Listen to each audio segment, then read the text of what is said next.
Very good. Takes us to item 11, which is our proposed budget for 26-27,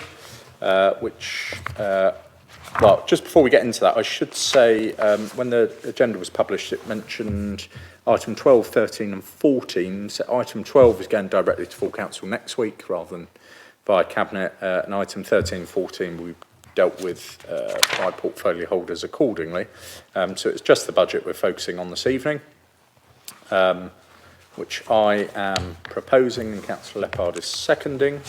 The way I intend to deal with this is collectively, so you will see that our budget proposal, or the way we have presented our budget this year, is quite different to that in years previous, with a single covering report and then a series of appendices accordingly.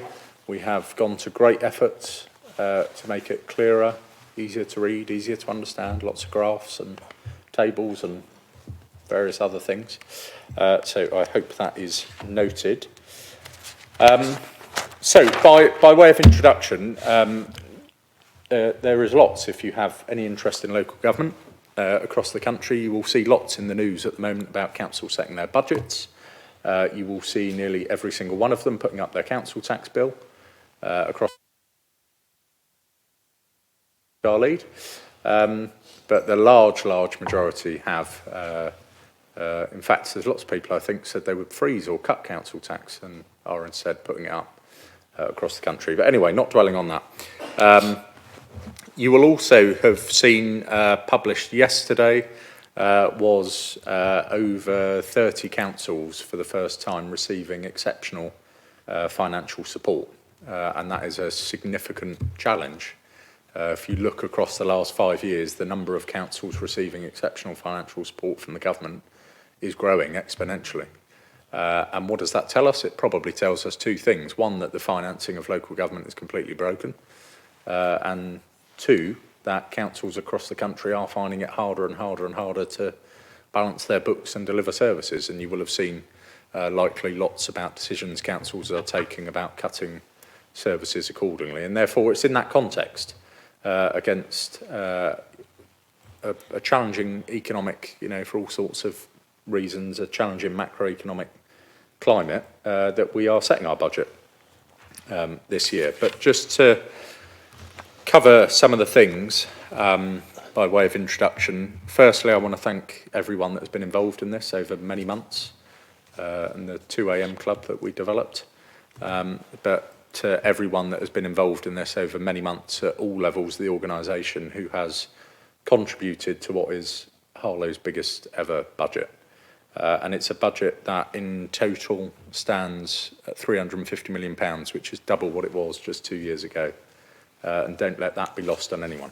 That is an enormous shift. And the reason for such shift is because this council and the decisions that full council pretty much always unanimously actually has taken over the last couple of years to really kick on with Harlow's regeneration requires such investment. Needless to say, we are proposing for the 5th year in a row to freeze Harlow's share of council tax. That has never happened in Harlow's history. It's never been frozen for 5 years in a row. Which means that despite inflation of 25% since 2021, general inflation of 25% since 2021, Harlow taxpayers are not paying us a penny more in council tax, and the average Harlow household will continue to pay just £4.93 a week for everything that Harlow Council is providing. The entirety of the medium-term financial plan, so the council's financial plan for the next 3 years, is fully funded. There are no shortfalls. There are no unidentified savings. There are no anything of the like. There weren't previously, and there certainly aren't now. Every single one of our financial rules and prudential indicators has been met in full and complied with across the lifetime of the medium-term financial plan. Every mission that we've set out and the outcomes and projects that make up those missions are fully funded. As I said, the budget is balanced over the entire period. There are no cuts to services, no closures of any services the council provides. In fact, there is significantly more investment into every service across the board as our budget demonstrates, and that's both in discretionary and statutory services across the board, which is something I'm sure everyone will be pleased about. We make full provision for all of our increased costs, whatever the reason for them, are met in full. We have been able to do that as a result of significant internal transformation.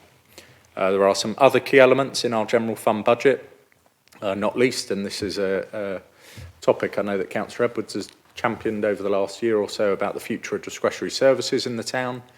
As of the end of 2027, every single one of our discretionary services will have been moved into the base budget, as opposed to being met by reserves. And whilst that doesn't wholly secure their future, it certainly makes them far more sustainably funded than they were previously. That's a significant step that we've taken, and one that has taken decisions to achieve. Throughout the entirety of the period, as the Section 25 report states, we maintain prudent and adequate reserves throughout, and focus on specific earmarked reserves for the risks we are facing, not least local government reorganisation, should it not happen, and other such matters. And as I said, we are doing a great deal to be able to fund this. There aren't magic money trees. These things have to be funded through whatever means. You know, people occasionally think that capital is free money. It's not. It has a revenue implication, and we have met that in full as well. Turning to the HRA, the Housing Revenue Account, again, there is a significant increase in investment. Compared to last year, it's 31% more investment. Compared to 2021, this is 137% bigger than it was per property. If you break that down per property, that means in 2021, on average, the entirety of the housing spend was about £9,000 a unit. We are proposing next year for it to be about £20,000 per unit.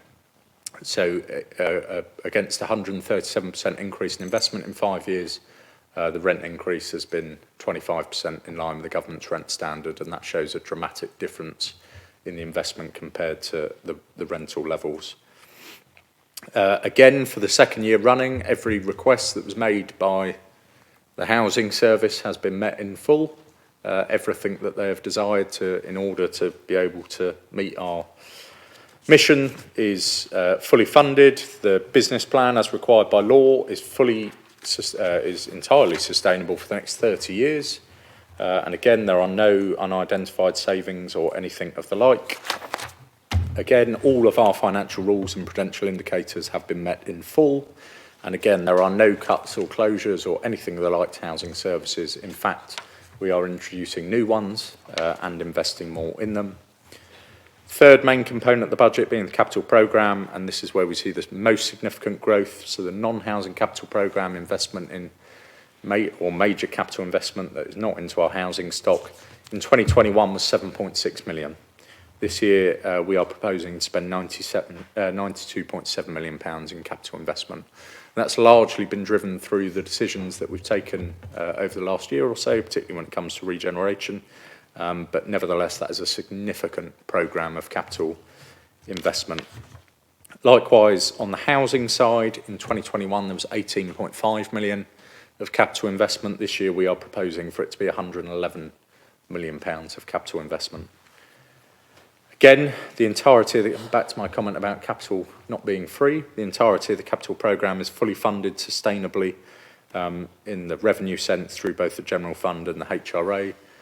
We have made the adequate provisions for both the MRP and capital financing requirements across the entirety of the period. And again, all of our financial rules and prudential indicators have not been changed in order to factor this in. We have met every single one of them in full.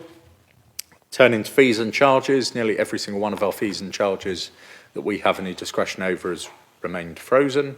That includes free car parking times, car parking charges across the town, not introducing charges for discretionary services from paddling pools and splash parks, the museum and Pets Corner, and freezing a lot of fees and charges that otherwise, and if you look at even our neighbouring councils, they are significantly increasing in order to meet their requirements. We are not doing so. Where there are some small increases, they are usually to pay for the cost of service or to deter someone from requiring it, like abandoning a car or a trolley, because if you do those things, you ought to pay the price of addressing it. So what you have in front of you is not just Harlow's biggest ever budget, and it's not a point I will move away from easily, given the scale of what we are doing.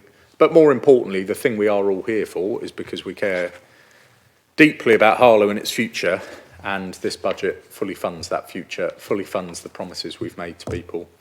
And I, hand on heart, believe as a result of this budget, when it's implemented, it will make this town a better place to live, to grow up and to grow old. And the main reason for that, or the main two reasons for that, is one, because we have focused very heavily in recent months on the resourcing required to implement this. So not just the scale of the capital, but the resourcing that's actually required internally to therefore deliver those projects in a way that perhaps the council hasn't always got right in the past. And secondly, because we have taken the decisions that are necessary in order to be able to fund this and to prioritise what it is this council wishes to focus on. So I wholeheartedly commend this budget. As I say, hand on heart, believe that Harlow will be a better place as a result of it. Our mantra, as you may or may not be aware by now, is building Harlow's future, and I think this budget is the living embodiment of that. So with that, we shall move to questions. Councillor Mallard-Toll. Would you like all 7 of them, or would you like a break with other ones as well? Why don't we take a couple of them? Oh, thank you. Just bringing it right back to the basics, could the Chair just talk me through the reason this meeting was delayed for 2 weeks from when it was originally planned? I think it's only been moved back a week, but regardless, the point still stands. Yes, so we were due to have Cabinet meeting whenever it was, a week or so ago. However, the government at the same time required the very same people responsible for putting this budget together to be negotiating and submitting to the government its response on a structural change order, which anyone in local government knew was a pretty tough ask. And we could have continued with that time frame. However, in consultation with the Leader of the Opposition, I felt it was only fair that the Opposition should get their proper time to be able to submit an alternative budget and scrutinise our proposals. So we could have taken the decision to stick with it, but it would have meant the Opposition had much less time to deal with that budget. And I am, as I said to someone recently, our New Year's resolution is to make sure our reports are published on time. And therefore, we didn't want to stray from that this early in the year. Thank you for that answer. Page 34. Is it fair to assume that the Council has benefited greatly to the change to RSG brought in by this current government? Sorry, could you just repeat it? I was moving paper. Is it fair to assume that the Council has benefited greatly from the change to the revenue support grant brought in by the current government? Yeah, so the fair funding review across the board is, well, depending on where you are in the country, is, from Harlow's point of view, a welcome change. It will see the council's core funding increase slightly this year, but more substantially in the next 2 to 3 years. I'm aware that's not the case for everyone in the country, and that's a different matter. My interest in Harlow, and therefore I do welcome the changes that the government have made thus far. I hope they will go much further on other things as well, but it certainly is welcome. Yeah. One more on the current, and then I'll give way. Continue on page 34. Is the homelessness, rough sleeping and domestic abuse grant guaranteed in future years? There is a supplementary to that one, which is more cross-party. So so as you'll be aware, with the unfair funding review, the fair funding review, you will know that the government set out a 3-year settlement. Again, something that's hugely welcome. It's not happened in local government for a very long time, and therefore it is welcome that the government has set out a proposed 3-year financial settlement for local government. The grant allocation in respect of homelessness and rough sleeping It's still made on an annual basis, so we're not yet certain on what the next year's will be. Generally a non-political point. Is this something Are they that... not always? Pardon? Are your questions not always? No. Is this something that we as cross-party can lobby government to secure going forward? And is that something that the leader is willing to work with the leader of the opposition to put forward the case for Harlow? Most certainly. Make way for some others. Councillor Morrison. Thank you. Thank you very much. You mentioned that discretionary services will be incorporated in the base budget, and you acknowledge that there has been some concern about that. So why was that not possible before? Why couldn't you do that before? And has LGR had some sort of galvanising effect? Well, without going back over the history of discretionary services for 15 years or so, as you may be aware, there had been a programme for quite a number of years to gradually move the funding of discretionary services away from reserves and into the base budget, and that's been happening for a number of years. As it stood, that would continue to take a few years to get into that way. Otherwise, you would put a completely impossible pressure on the general fund if you were to do it any sooner. What we've managed to do is to bring that programme forward as a result of some of the decisions that we've taken so that they can move into the base budget from the end of 2027. So again, it's not immediately. But like I say, what it will mean is, should LGR happen, that any new authority will be able to recognise that they are funded from the council's base budget as opposed to a dwindling reserve pot. I'll take that as a yes. I have a few more questions. The rent increase, or the proposed rent increase, is 4.8%, I think. What sort of consultation was held with tenants? To what extent were tenants actually included in the conversation? What kind of tenant participation was held? I've asked about this question previously a few times. Yeah, I think as the report sets out, the rent standard is set by the government. So the council is implementing the government's rent standard. So if you look at the benchmarking that's referenced within the papers, every council is following the government's rent standard. So there's not consultation to that regard. It was actually Angela Rayner, when she was Secretary of State, set out a 10-year rent settlement, which was based on CPI in September the year previous plus 1%, and therefore the government is implementing, the council is implementing the government's rent settlement. So there's not any consultation to that regard. Where there is significant consultation through all of our means of engagement is when it comes to the investment and how that investment is prioritised. And again, that's set out in the report. Yeah. Just a supplementary, Turk. Does the council have a choice on how much they raise the rents by? And is 4.8% the maximum they can do it by, but they could have chosen to do a lower amount? So the implementation of the rent standard across all social and affordable housing, you will not find a council in the country, indeed if you look at the entirety of our peer group, or housing associations that don't follow the government rents standard for a whole host of reasons, not least because to be able to fund an increase in investment that's required. So to put it into perspective, the work we had done suggested that just the cost of the service, so not the increase in investment, just to maintain the service we were providing, the cost over the period goes up by about 18%, rents go up by about 4.8%. So were we to propose a lower rent increase than the government's rent standard, we would have to make corresponding cuts in order to fund that. I don't think that would be right for any tenant.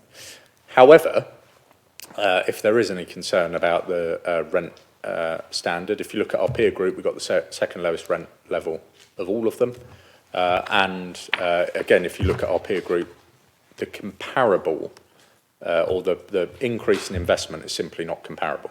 You know, the 31% increase for us compared to last year, let's take another one, I don't know, a Labour-led authority, for instance, Basildon, where there's a 7% reduction in the level of investment accordingly.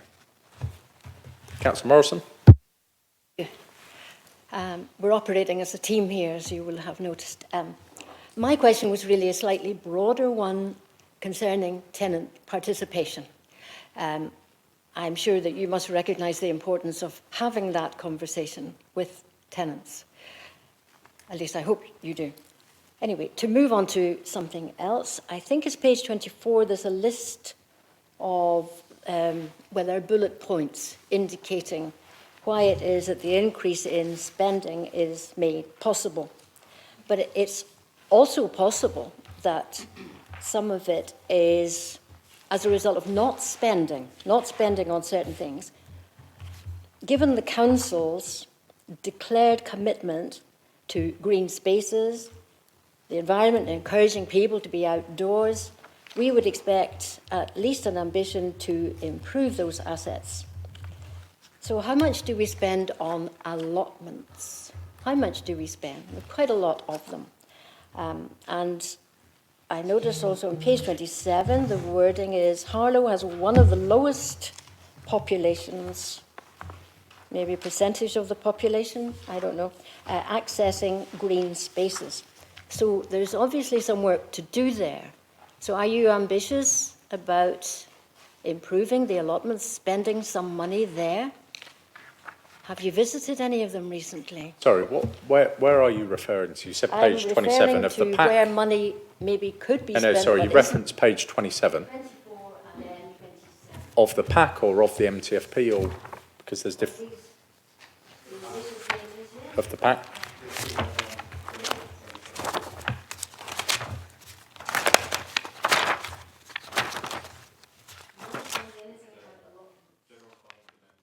Wonderful. Yeah, very good. Very good. So, yes, there's a couple of things I'd say. So there's both the revenue and the capital spend on allotments. We're actually, what you won't see broken down, non-housing capital programmes are increasing our investment into allotments, both on the revenue and the capital side in a way that hasn't been done for a number of years. So our revenue spend on allotments is largely through HCS and the annual service charge we pay them. And the capital spend on allotments is separate to that. Yes, I have visited lots of allotments, including some recently, not quite as regularly as the portfolio holder does, but I can assure you there has been no more vociferous campaigner for increased investment in allotments than Councillor Pearce, and this budget significantly increases investment into allotments across the board. Again, just to consider your wider point, if you look at the fees and charges related to allotments, they by no way go anywhere near matching the investment that we're making, and indeed the increase in investment that we're making. And one of the considerations you have to make with all of these things, of course, is that when the council, i.e. the general taxpayer, is making an investment into a service that only a portion of the population benefits from, then essentially the taxpayer, the general taxpayer, is subsidising a service or a cost for a portion of the taxpayer. But nevertheless, that's the decision that we've taken. Because of the historic lack of investment into those allotments, we're seeking to right the wrong. I'm sure it won't solve every problem this year, but it's significantly more investment than we've made in the past. I agree that there is a great deal that needs to be done there, a great deal more investment. I look forward to that. Let's see, one or two more questions, and then I'll allow other people, I think it might be a good idea, to ask some questions. Yes, I have asked Mr. Gardner about this before. I think it's page 29 this time. Local government reserve set aside to fund the LGR preparation. We know it's a huge amount of work. I think we're all aware of that. And I think, if I remember correctly, it's $500,000 that's shown here. So over what period is that intended to last? Because there is a colossal amount of work. And what is the current state of readiness? Because some time has elapsed since I asked that question. Yes, there's a couple of things I'd say. One, this is an earmarked reserve. This is not to fund all of the council's activity related to local government reorganisation, as as the paper said. Indeed, actually, I got a letter from the Secretary of State last week that said something about elections, and also something about that he'd made significantly more money available to councils to deal with the preparedness for LGR accordingly, because he recognised the significant pressure that the decisions he was taking or not would have on local authorities preparing for local government reorganisation. So costs, the government did make, it was about £7.2 million available across the board for the submission of the business case. There was a portion of funding for that to support councils going through that process. They've now said there's an additional 63 million coming forward. That will go nowhere near the cost of preparedness or indeed the cost of actually the transition. But the purpose of the reserve is recognising the increase in activity that's required and the risk of that cost to the council, hence are setting aside a reserve for it. It's not a budget that we expect to be that we've profiled. It's simply setting aside a substantial amount of money towards the pressure that may come through with that. A significant amount of the government's expectation is that the cost of the transition and the work required to it, aside from the small contribution they will make, is to be borne by councils' existing resources. And indeed, their view is to reprioritise what councils are working on to focus on that. And therefore, the government has been clear that they don't intend to make any further investment available, and rather that council should bear it within their existing resource, which is a significant challenge. Yes, I would agree with that, but quite a number of us are asking that question. A couple more from me. And I am certain that Councillor Pearce would be very pleased and may well have played a significant role in this. Page 35, the change in responsibility or expected responsibility with regarding the management of household packaging. It may sound trivial, but it's one of those big issues. It's a real nuisance. And it's an issue that many of us have grappled with over the years. Some people have even resorted to unwrapping items in shops, supermarkets, and leaving the packaging there, but that had limited effect. But we seem to be breaking through now. However, the grant depends, you can correct me if I'm wrong, depends on our recycling rates. Could you provide a bit more information, a bit more detail for me? No, so the EPR grant was first made last year, again this year, and is expected in future years as well. It's actually linked to the simpler recycling reforms that have been coming into effect and the additional burdens that come into effect from the 1st of April, not just in regard of recycling, but food waste and all sorts of other things. As a council, we've, and again, under Councillor Pearce's leadership, and actually over a number of years, are far further advanced than most councils. We don't have sort of 6 bins like they do in districts next door to deal with some of these things, because we are a lot further advanced in our preparedness for that. So no, the grant is in order to help meet the additional revenue costs or capital costs in order to fund the extra service. So they're not linked to performance. They are a grant we've received to help meet the cost of those additional burdens. Okay, well, that's fairly reassuring. And the last one from me for now anyway, page 99. So I'm jumping quite far ahead now. Which council service standards have not been met consistently by HTS? Well, as it sets out, not just in this section, but in number, actually, and as you recall, we've discussed many times, the service standards from HDS have significantly improved in nearly every measure over the last year or two. And I think that's broadly the sentiment of the sentence you're referencing. Of course, occasionally there are outliers to that and repairs that don't meet our timescale or environmental matters that don't meet our service standards, but by and large they have improved across the board. There's no significant outliers that I would flag, but it's simply that, of course, we don't get 100% of things right 100% of the time.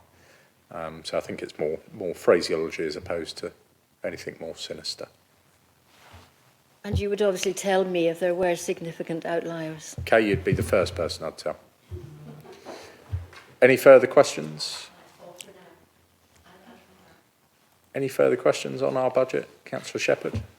It relates to HCS actually, in street scene cleaning and streetscape.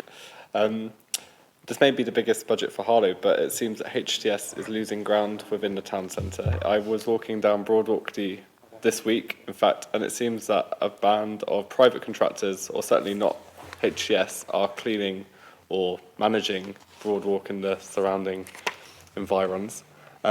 Is this an operational decision to redeploy HTS resource elsewhere, or is it a budgetary decision in that HTS are no longer fulfilling that work or being paid to do that work?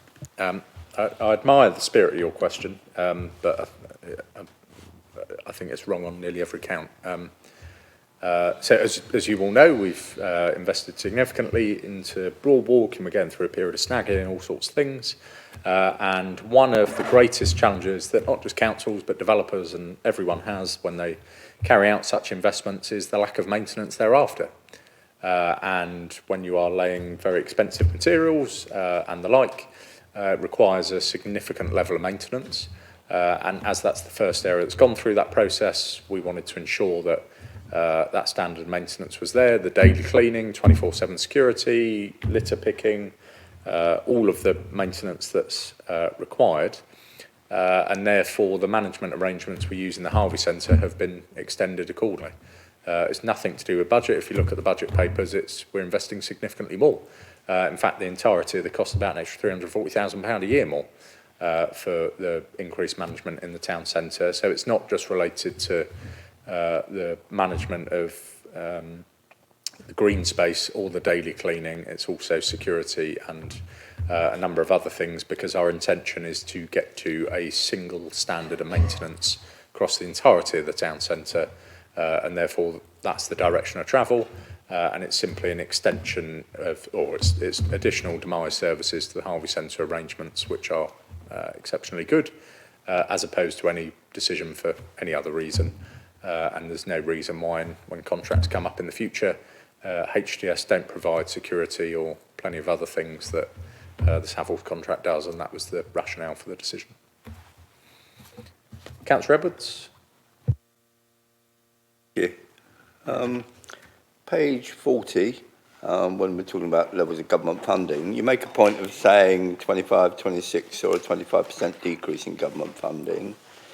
And then we then look at the revenue service grants, which appear to go up, if I've understood this correctly, from 174,404, 25-26, up to 4,945,805 in 28-29.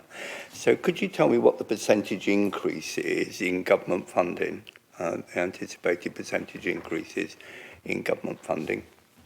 Yeah, so I think the bit you may have missed is that the majority of the grant funding has been moved into the RSG, as opposed to being split out previously as it was. So previously the grants came in a variety of forms. One of the reforms the government, and a very welcome reform the government have made, is to move to a far simpler form of funding, which is largely through the RSG. So there is an increase in government funding from 25-26 to 26-27. Some of the tables, I don't think it's that one that you just referenced, but within the MTFP, as has been the case for a very long time, the government's assumed funding increase also assumes council tax going up by a maximum each year. Given that Harlow isn't doing that, our increase isn't quite as much as the core spending power increase is year on year. I don't have a figure off the top of my head, but it's not quite as dramatic an increase. It's simply that a lot of the grant funding is now moved into the RSG as opposed to being split all over the place. In spite of that, there still is an increase compared to last year, and indeed previous years, but I don't have that figure to hand. Could you write to me and let me have that figure, please? in terms by all of means. funding? Thank you very much. My second question relates to garages. Page 55, it would appear, if I've understood this correctly, and I may not have done so, it says garages rental income, there's a figure of 66,188, and it hasn't got a bracket by it, so I presume that is an income loss, am I right, as opposed to an income? So we have a situation where the garage rental income is going down, and yet we still anticipate putting garage rents up by 5%. So what's the rationale for that? Yes, the reason the garage income is going down is because we've demolished a lot of garages. So as you'll be aware, and as the report sets out, we took a decision last year to set up 2 programmes in respect to garages. One, the open parking programme, one, the retain and invest programme. So the retain and invest programme, well, I'll start the other way around, the open parking programme being garages. We had a commitment this year to create 1,000 new open parking spaces, so free parking in neighbourhoods to ease congestion. We're going to meet that, which is excellent, but that's been made up of a variety of work streams. One is hard standings, one is garage demolitions, and the other is former green space use. So the number of garages the council owns has reduced because we've demolished lots of them, and therefore the income goes down accordingly. However, the other side of the equation, the other work stream, is the retain and invest programme. So those garages which we are retaining as opposed to demolishing, we are recognising the fact they haven't been invested in for a long time in most part, and therefore you will see a much, much bigger programme, capital programme investment into those garages. You'll see them all around the town, hopefully being refurbished across the board. So again, we're the £66,000 reduction in garage income is simply as a result of the council having less garages, but nevertheless we're still increasing our capital investment into those that we do have.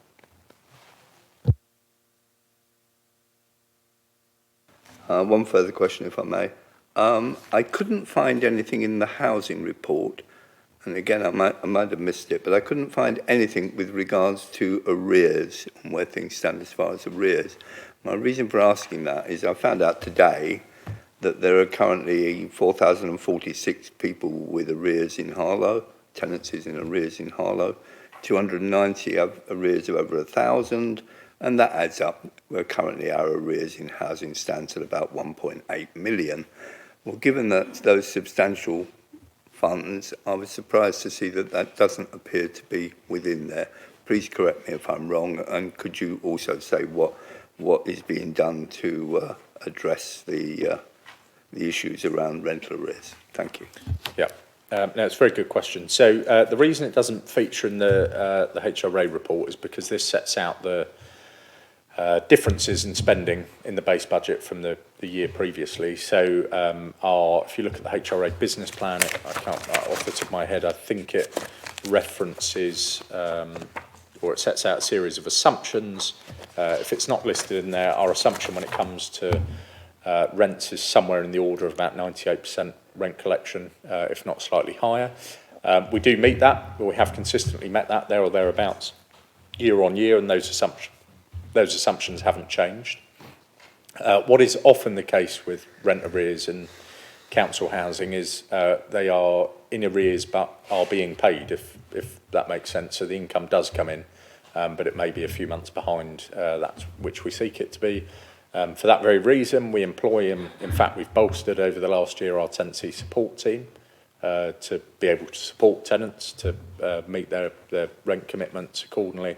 And I would expect as we get to year end over the next couple of weeks that again we catch up with the rental arrears and as we have for the last number of years meet that commitment. But the reasons it's not listed in here specifically is because we have assumptions baked into our revenue budget about rental arrears and indeed non-collection, and there's no change in that, so it's not set out. Councillor Muller. Oh, sorry, Councillor Edwards. Yeah. Comment really. I would be reassured by what you were saying if it wasn't for the fact that I was also told today that one of the reasons why somebody was in £3,000 worth of arrears, for example, was that there have been significant staffing understaffing in particular areas, and only recently had the team come up to full strength. So I look forward to seeing, now that the teams are up to full strength, making certain that those issues get addressed. But that's, thank you. Thank you. Councillor Malartot. Follow off the back of Tony. I don't know if the leader is aware, but Martin Lewis is actually running a campaign around council treatment to people in arrears.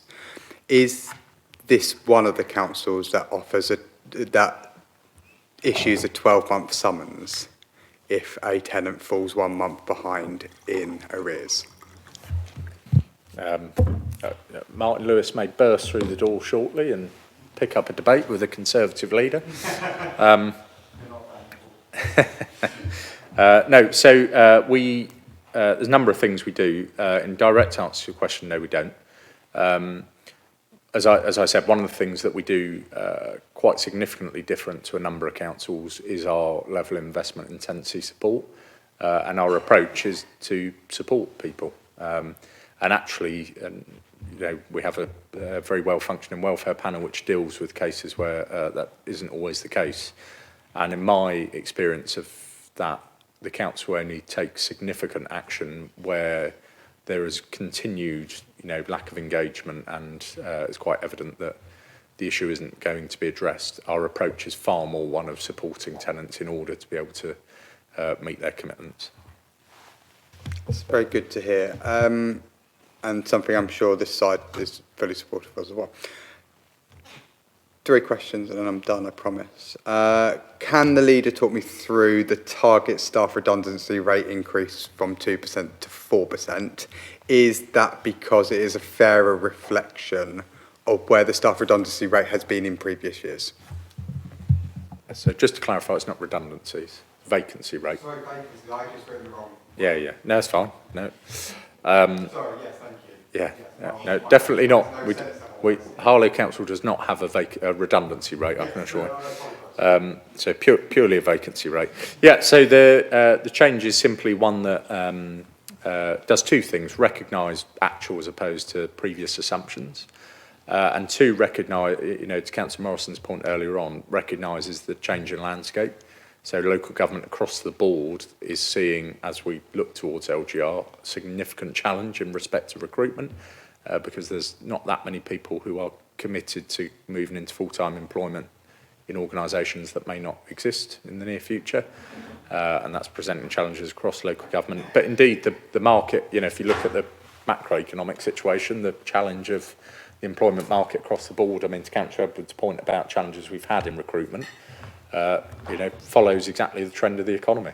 That's why there's 1.5 million vacancies in the country, or whatever the case is. So yeah, it's simply a move to more closely recognise actuals as opposed to historic. I imagine that means when we talk about an underspend in previous years, where that underspend has actually come from is because our staff vacancy rate was higher. And actually having actuals, I'm more than happy for it to be a fair reflection, because that means that underspend, surplus, whatever you want to call it, is actually less because we've actually got fair representation. This is a question, but I'm going to lead it a bit. There is quite a dramatic move of reserve in this budget. I will leave my points politically till full council because they're not really needed to be made here. It is £10 million. It is probably one of the biggest shifts of reserve, and it might be because the previous administration left quite a healthy reserve that we're in this position to move 10 million. But are you as a leader of this council happy with that amount coming out of reserve and going into the budget? I won't say propping up, I promise. No, I thank you for your insight into next week. There's a couple of things I'd say. One is that actually the significant movement in reserves that you reference is largely as a result of the decisions that full council took unanimously. So is to fund schemes that, whether I wanted them to happen or not, you voted to make them happen, therefore we've got to fund them. So that's largely the case. actually I'm extremely comfortable. I will be more comfortable as a result of spending that money of our reserve level than I am currently. Because I do not see it right or moral that the council should hold a level of reserves that it isn't required to, because that's totally, one, non-prudent, and two, you are simply withholding people's money that you should be spending on things, and that's not sensible. So actually I'm more than comfortable. But again, if you look at the Section 25 report, if you look at the adequacy of reserves across the lifetime of the MTFP, and more importantly, something that we do far more now is consider our reserves against our strategic risk register and all those sort of things to ensure that our level of reserves are prudent. And again, I'll take another example. If you look at movement of reserves on the HRA side, we held a significant reserve in respect to the risk carried for potential overspends of the Council House building programme, nearly all of those schemes coming in under budget, and therefore why would you hold that reserve? It's ridiculous. Instead, you would spend it on upgrading people's homes. So I'm more than comfortable with our reserve position. Yep. I think there's also an argument with LGR coming around the corner. This is probably the time to spend the gold and the silver. Page 119, this is my last question, and it's more of a, yeah, it is a question. There's a lot of schemes that have been funded for 26, 27. Not many schemes funded for 27, 28. Is the leader confident that all the schemes that are earmarked on that page will be completed in the year of 26, 27 when their budget has been allocated? Thank you. Yeah, in respect to your earlier comment about LGR, I completely agree that Harlow's money should be spent in Harlow. In respect to the capital programme, as I sit here today, absolutely I'm confident because well, if you let me conclude, you may understand why. I'm absolutely confident because we have focused far more. You know, the organisation has come such a long way over the past year with our approach to project management and the way that we track these schemes and all those sort of things. But also, this budget is focused far more on how we resource project delivery in a way that we haven't previously. So I'm absolutely confident about delivery of those schemes, subject to the result of an election in a couple of months' time, because should the council, for instance, fall into no overall control, I absolutely would not be confident about the delivery of those schemes because the decisions necessary to see them through, I don't think would be taken. So should, well, I think the economic phrase is ceteris paribus, all other things being equal, I'm absolutely confident about the delivery of those schemes, but there is a slight unknown in the middle of that, which is what the people of Harlow decide in the next few weeks. Councillor Edwards? Come back quickly. Over the next couple of years, we're going to have the new cultural sector coming on opposite the Playhouse, and the site that was a KCO house is going to be built on with the new gallery, etc. there. Will that, have the impact of that in terms of the revenue, the anticipated revenue costs of those schemes, have they been, how can I put it, have they started the commencement of the process of ensuring that there's going to be sufficient revenue funding around for those schemes going forward? And I think that's something we relatively urgently need to start addressing. Yeah, so I suppose there's both sides of the equation, because there is income assumptions from assets we now own and our expected performance of those over coming years, and likewise the revenue expenditure of those. So, for instance, the income assumptions that are built in around assets we've acquired, like Adams House, Market House, are based, are prudent, conservative, based on actuals, as opposed to additional benefit. So, for instance, when Market House is fully let and fully operational, the council will receive far more in business rates than it currently does from an empty building. A lot of those things aren't assumed, or is assumed as the income we definitely know, i.e. Agreements that we've signed. Likewise, on the flip side, there's revenue costs that are associated to maintenance of the town centre, and particularly in respect of cultural activities, which often do require subsidy. When we submitted the Levelling Up Fund bid a couple of years ago, there were income and revenue projections as part of all of that work. that have informed where we are, but it is something we'll be moving far more quickly to over the next few months. Any further questions on our budget? Councillor Shepherd? Thank you, Chair. It follows on quite nicely from Councillor Edwards around the cultural quarter, and perhaps would you mind signposting me to where the managed, so I appreciate it's a complex scheme, isn't there? There's a rental income element, there's a venue element, there's a cultural provision element. Could you just signpost to me in the papers where the estimates or provisions are made for the management of that space, particularly whether that's a gallery or a live music venue? Have they been factored into these papers, if that makes sense? I don't wholly follow. Obviously, in respect of known staffing increases or anything alike, those things are factored in the various tables that set out pressures, growths, investments and the like. In respect of further subsidy, we don't expect to make any, and therefore there's no assumptions in that regard. And particularly in respect to things like the gallery and the like, you know, our subsidy is building a brand new £3 million gallery. But I don't think there's anything further to set out to that regard. Yeah. Any further questions on our budget? Councillor Shepherd, just finish up. Perfect, thank you. It was a question around building on Councillor Morrison's point around access to green space. A casework issue I raised perhaps in the autumn was around joining up a footpath in the centre of Parsons Ward heading north towards Toddbrook, and the response from officers that I had wasn't explicitly around budgetary constraints, but certainly was explaining that in order to make inquiries to that, there would need to be a level of provision or budget to explore existing public access, permissive footpaths, as well as other works undertaken to look at the feasibility of creating a new footpath on council green space.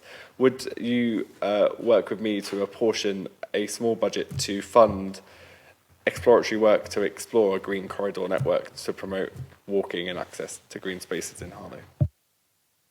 I'm more than happy to discuss what it is you're referring to and what can be done about it. Councillor Morrison. Thank you. Last week, I took a look at the bandstand site, and with others, I expected to see evidence of construction having begun. And I know that quite a number of people were really looking forward to this because they'd been promised something bigger and better, as you know. But there didn't seem to be anything happening. So when will that building begin? I think if you're asking me questions about the budget paper, Ron, the building of our brand new bandstand's fully funded, and I'd encourage you to go and take a look. You may be quietly pleased. I stand by the pledge I made on the 19th of September last year. We will have a bigger, better bandstand ready for this summer, hosting major events like the town show and all the headline acts that's going to bring, which is also fully funded in our budget, and I think you will be over the moon with the outcomes. Well, in that case, obviously something has happened over the last 6 days. I'll be there tomorrow checking. Thank you. I certainly look forward to this. And finally, from me, page 180. This is interesting. It's all interesting, of course. 180. Let's see if I can find it. Flexible use of capital receipts. Only new, let's see if I can find it. Yes, only new, I think, or additional projects qualify. So does it have to be a one-off, or is it possible to embed? For example, some of the work described on page 181 should already be happening. So what's actually new? You can get back to me on this if you would like to. Yeah, it's quite straightforward. The flexible use capital receipts strategy we're setting is the same as it was last year and the half of the financial year previously that we had it in place. Table 1 actually gives you a broad overview, and it's about additional projects within that area as opposed to projects that are already set out. So there's nothing, I don't think there's anything new, untoward. No, but within that, it doesn't, it's, you know, creating a welcoming and renewed town centre, that there will be new projects that aren't yet funded within that, but this is about the flexibility to use capital receipts to fund the revenue costs of those things. But like I say, it's exactly the same strategy we had last year. It's exactly the same strategy we had the year before. Also, a reference to, this is page 141 in the last paragraph, reference to training. Training that has been or will be or is being provided to elected members. So has that already been offered and I've missed it? I could obviously do with that. So I think the training you're referencing is in regard to capital and treasury management, I think. Yeah, so at the start of each municipal year, as in post-elections, the council invites all councillors for a series of training sessions on different topic areas, but also the Audit and Standards Committee sets our members' training programme for the year, and it's certainly something that can be considered further, but also training is available at any time on these matters. At any time you so wish. That's really good. I'll take advantage of that. Any further questions on our budget? Councillor Shepherd? Last one from me, I promise, and it just struck me now, actually. Correct me if I'm wrong, and again, this is just a suggestion. Hear me out. The Section 106 statement tends to follow in the autumn, doesn't it, like in November time as an annual statement. In future years, would it be possible to incorporate it or reference it to the budget? I know it's not strictly a budget item, but it certainly is a considerable income stream which would be useful to have a discussion around the budget setting month of February, to have eyes on that balance sheet, if you like, or that list of funds. For future years, would it be possible to coincide the Section 106 statement with the budget setting stuff? I take the point that you make. I can't remember off the top of my head the statutory requirements about the infrastructure annual statement, which is the Section 106 annual statement, or whatever it's called, of what we hold and the time year that needs to be done. But I will follow up to you in writing on that. Any further questions on our budget? No? Excellent. Very good. Anything else? Councillor Malato? Yeah, we'll come to those, yeah. Any comments on our budget? Look, just one. As I said, I've saved a lot for Thursday. Moving the discretionary services into the base budget was something started under the previous administration, and it is really welcome to see that it's completed. It means that for any political party, whatever colour they are, will have to make a political decision now to ever close those services. And that's a decision that the people of Harlow would know has to happen, rather than simply a budget running out. So I really do welcome the administration completing that work and that work being completed. The first thing we ever moved in there was the playhouse. So we did some of the heavy lifting for this current administration, but it is really welcomed. It's essential. Yeah, it is really welcomed. So thank you. I've got a comment. Councillor Carter? Yeah, thank you, Leader. This budget is really pleasing for me from the housing point of view. Over the last few years, we've spent a lot of money on housing, bringing them up to a better standard for people to live in. Now, as the housing portfolio holder, I'm not really interested in buildings, I'm more interested in people, and the people that we've got in our town live in these houses. And some of the houses hadn't been really improved for 15, 20 years or so. We've spent a lot of money in the last few years, but this year it's going to be even more. Things like painting and things that make a difference to people and make people feel a lot better about where they live, how they live, etc. So this budget for me on the housing side is absolutely superb, and I thank the officers, etc., for coming forward with this, and the council, hopefully, for approving it next Thursday. Any further comments? Councillor Shepherd?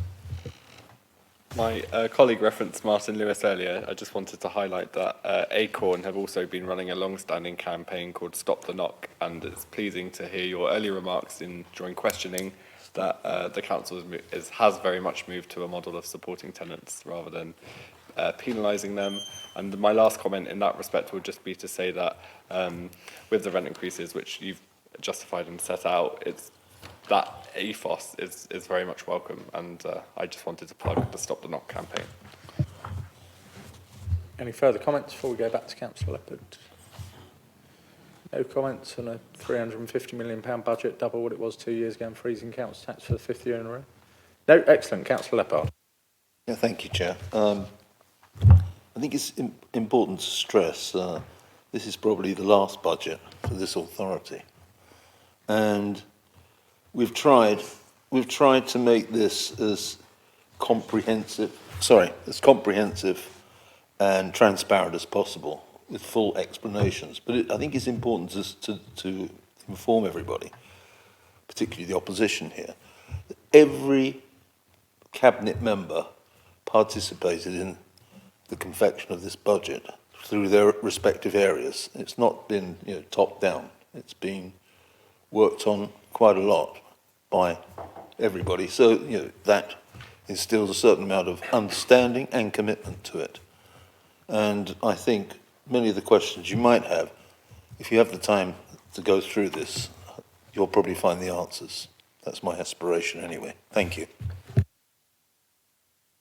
Any further comments? No, in which case I will conclude briefly without going through all the merits of this budget again. Can do. No. Genuinely, the politics aside, this is quite a seismic budget, and things that most of us agree we should be delivering, and to do that in a way that is bold, absolutely, and ambitious, but is sustainable and prudent, is no mean feat against the national context that councils are seeing up and down the country. And actually a number of the things that everyone in Harlow has wished to see happen for a very long time, whatever they are, from cycle hire schemes to town centre rebuilding to record investment in building council homes to investment in allotments to everything that is fully funded by a £350 million budget, double what it was 2 years ago, and freezing council tax for the 5th year in a row, is quite some feat. And I'm extremely proud that the council that we're proposing it to the council. So with that, we will move to the recommendations accordingly. Are they agreed? Agreed. Excellent. Look forward to the debate at council next week as to whether we should agree a £350 million budget, double what it was 2 years ago, and freezing council tax for the 5th year in a row. Which takes us on to what is item